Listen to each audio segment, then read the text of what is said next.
राधे राधे। मेरा नाम राजकुमारी लोकगीत 09।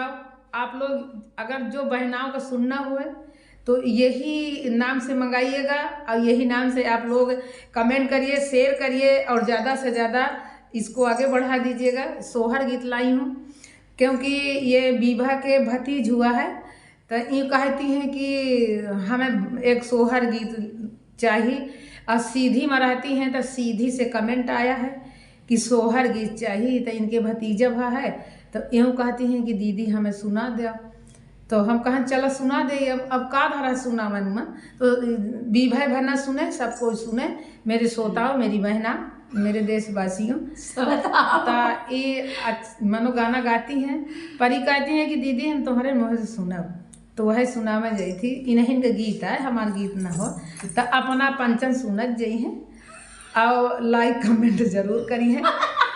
और जिस तरह सास दामाद का आप लोग देखते हैं, वीडियो बढ़ाते हैं, उसी तरह हमारे विवाह को भी बढ़ाइएगा। तो राधे राधे, सबसे हाथ जोड़ के धन्यवाद।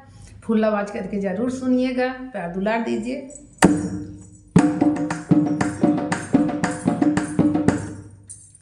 ए भौजी कब से मनावई लगी